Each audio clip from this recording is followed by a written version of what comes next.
I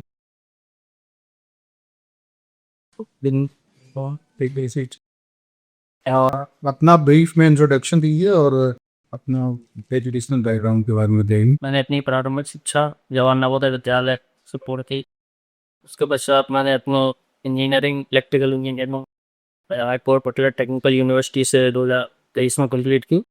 उसके पश्चात मैं 2023 से 2024 तक एक स्टील मैन्युफैक्चरिंग कंपनी में कार्यरत रहा और 2024 से शुरू से जाकर तैयारी कर रहा हूँ। जवाहर नवोदय विद्यालय सर और कुछ और भी ऐसे ही एजुकेशनल इंस्टीट्यूट्स हैं सर, इनके बारे में कहा जाता है कि वो जो ट्राइबल पॉपुलेशन है उनके बच्चों के कल्याण के लिए बहुत बेहतर प्रोत्साहन करते हैं। बताइए उनके बारे में।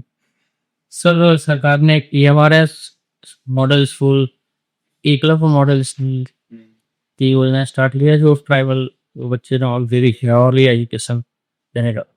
और दूसरा सर किसी की तर्ज पर क्योंकि गवर्नमेंट ने एक अटल स्कूल की अभी हाल ही में उसने स्टार्ट की है जिसमें कंस्ट्रक्शन वर्कर और साथ में ही जो ऑर्फनेज से उनके लिए पीएड लेफ्ट में जो एक्सट्रीमिज्म अफेक्टेड एरियाज हैं वहां पर फुकरवार वाले सर वहां भी चला गया है केंद्रीय विद्यालय वगैरह, जवाहर नवोदय विद्यालय, केंद्रीय विद्यालय और एकलव्य मॉडल जो स्कूल्स हैं। सर तो इससे इम्पैक्ट पड़ा है क्या वहां पर जो नक्सलिज्म और माओइज्म जब शुरू करने में? सब इसका अवश्य इम्पैक्ट पड़ा है क्योंकि जो बेसिक एजुकेशन है जो स्कूली शिक्षा है तो जो नए बच्चे हैं तो उनमें जो एजुकेटेड निकल के आएंगे तो जो माओवादी की तरफ तो जो उनकी अवधारणा आजकल नक्सली और माओवादी बहुत सरेंडर कर रहे हैं, बहुत सी घटनाएं देखी जा रही हैं कि हथियार समेत तो वो सरेंडर कर दे रहे हैं। इसके पीछे क्या कारण? इसके पीछे सर मुझे ये लगता है जो सरकार की पॉलिसी है और जो अभी हाल ही में गवर्नमेंट ने 31 मार्च 2026 की डेडलाइन फिक्स की है और साथ में ही जो गवर्नमेंट फोर्स के साथ ही और साथ में डायलॉग के साथ भी इससे अपनी पॉलिसी आने बढ़ा रही है माओवादी से भाव करने के लिए। ये बताइए स्पेशल इंटेंसिव रिवीजन जो है SIR, सर ये पुराने जो हमारे सब सिस्टम्स रहे हैं अपडेशन ऑफ इलेक्टोरल रोल्स के, उससे डिफरेंट कैसे? सर जो पुराने जो इलेक्टोरल रोल के वेरिएशन होता था वो सर जो एनुअली बेसिस पे होता था वो एक ज़्यादा हॉलिस्टिकल अप्रोच नहीं थी। जबकि जो SIR है ये डोर टू डोर जाकर जो इलेक्टोरल रोल है उसको अपडेट करने की एक प्रोसेस है।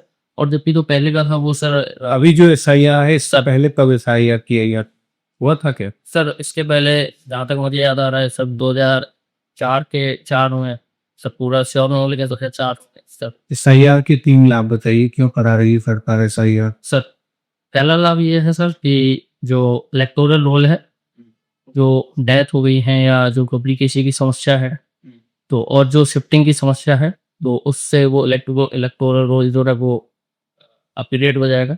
और साथ में ही सर दूसरा ये है कि जो जो जो डेमोक्रेटिक स्ट्रक्चर है भारत का तो वो इसमें और स्ट्रेंथन होगा। और साथ में ट्रांसपेरेंसी जो इलेक्शन वेरीफाई ये बताइए हमारे देश में सेंसस जो है उसको कंडक्ट कराने का आधार क्या है? सर अभी तक जो सेंसस होता आया है सर किस आधार पर हम सेंसस करते रहे हैं? सर सेंसस अभी तक सर जो कौन कराता है? सर इसके लिए कॉमन मिनिस्ट्री जिम्मेदार कॉमन मिनिस्ट्री सर इसको डिलिमिटेशन कमीशन सुना है आपको? सर सुनो क्या कहता है delimitation commission? Sir delimitation commission sir जो पॉपुलेशन बेस्ड कॉन्स्टिट्यूएंसीज है बट की जो लिमिट है जो बाउंड्री वो सर तय करती है जो वे एडजस्ट करती है yes sir according to population. Yes sir. कौन से सेंसस लिए जाते हैं उसमें? सर इसमें तो अभी अभी हाल फिलहाल में सर उसके लिए 1971 का जो सेंसस वो ये बताइए कास्ट सेंसस की क्यों जरूरत पड़ रही? सर हाल ही में सरकार ने कास्ट सेंसस की मंजूरी दी है। इसमें सर जो पॉलिसीज हैं गवर्नमेंट की वो अच्छे से इम्प्लीमेंट हो सके इसीलिए मुझे लगता है कि सरकार ने ये कदम उठाया। ईरान की ये जो घटना घटी है अभी जिसमें खमैनी परिवार और उनके सदस्यों की मौत हो गई है, सर इसको आप किस रूप में देख रहे हैं? क्या मिडिल ईस्ट में ये बहुत बड़ा डिस्टेबलाइजेशन और कुछ मतलब वैक्यूम क्रिएट करेगा या फिर कैसा क्या है? सही हुआ है, गलत हुआ है? सर एक नज़र से देखो जो इंटरनेशनल लॉ है तो क्या तो ये विपरीत में जाता है। और दूसरा सर जो अमेरिका और इजराइल की जो लॉन्ग टर्म का विजन है जो इमिनेंट डेंजर जो क्रिएट हो सकता था as a responsible UPL power. तो उसके तहत एक पक्ष में ये जस्टिफाइड भी है, लेकिन साथ ही में इससे भारत के जो नेशनल इंटरेस्ट है वो कहीं ना कहीं निगेटिव पे प्रभावित हो सकते हैं सर। और साथ में जो मिडिल ईस्ट में स्टेबलाइजेशन की बात है तो ये सर एक बहुत बड़ा इवेंट, और साथ में और ईस्ट की जो डिप्लोमेसी है उसको काफी हद तक ये कर सकता है। ठीक है। निरपेक्ष में हम जो भारत में जो परिभाषा हम देखते हैं वो गांधीयन आइडियोलॉजी पे बेस्ड है, जहाँ पर जो सर्वधर्म समभाव की भावना है, इसमें हम जो दूसरे धर्म के उनको भी टॉलरेट, उनकी जो कल्चर है उसको एक्सेप्टेंस और टॉलरेट करते हैं। धर्म परिवर्तन करना इसकी इजाजत है? मैम धर्म परिवर्तन की संविधान फोर्सफुली इजाजत नहीं है, की तो मतलब क्या हो? आजकल मारपीट की तो कोई धर्म परिवर्तित करवाता है, लेकिन मैं इकोनॉमिकली जो मैनिपुलेट करके जो धर्म फर्ज करना वो भी एक फोर्सफुल डायरेक्टिव और डायरेक्ट चाहिए। यस पर इटावा से बिलोंग करते हैं। सर स्वतंत्रता संग्राम में इटावा का करीब सर स्वतंत्रता संग्राम में सबसे पहले तो जो सर 1857 की जो क्रांति हुई थी उसमें इटावा का एक मुख्य रोल हुआ था, जो कानपुर से नाना साहब जी ने जो विद्रोह किया था ब्रिटिश के खिलाफ, तो उसमें इटावा की भी एक अहम अवसर रही थी। और दूसरा सर एक हमेशा से इटावा केंद्र रहा है जो फ्रीडम स्ट्रगल मूवमेंट पर जाना जाता है। इटावा से ना देखा जाए तो कहीं ना कहीं एक राजनीतिक दल का भी काफी बड़ा रोल है। सारा राजनीतिक दल के मुखिया जो है वहाँ कर रहा हूँ किस में बिलोंग करते हैं इटावा में। पिटावा सर एक स्यापी गांव है जहाँ से जो समाजवादी पार्टी है तो अपने जो पैतृक गांव है वो स्यापा ही पहुंचते हैं। अच्छा, कांग्रेस की स्थापना को आप किस रूप में देखते हैं? अगर इसको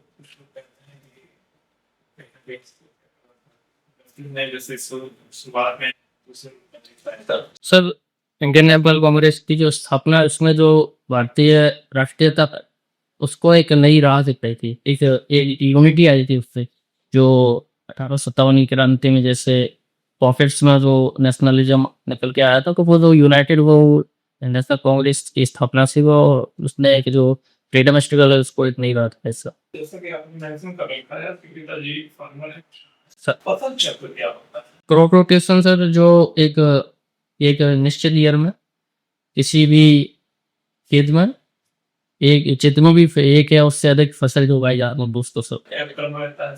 उसका सर पहले जो रबी की फसल है, उसके बाद सर खरीफ की फसल है, और फिर जो जायद की फसल। कौन कौन सी फसलें आपके क्षेत्र में उगाई जाती हैं? मैंने सर गेहूं है, चावल है, गन्ना भी सर उगाया जाता है, साथ में दलहन कुछ फसलें हैं जैसे अरहर, आलू है, और नकदी सर जो गन्ना है तो नकदी तो सही क्यों, क्योंकि सर ये इसका जो इसको उगाते हैं उसका मुख्य जो पर्पज होता है बाजार में बेच कर फायदा उठा लेना होता है, तो अच्छी भी है। मतलब ये खेत से इतना नहीं लेके जाती है, सारे खेत से ही बाजार में चली सर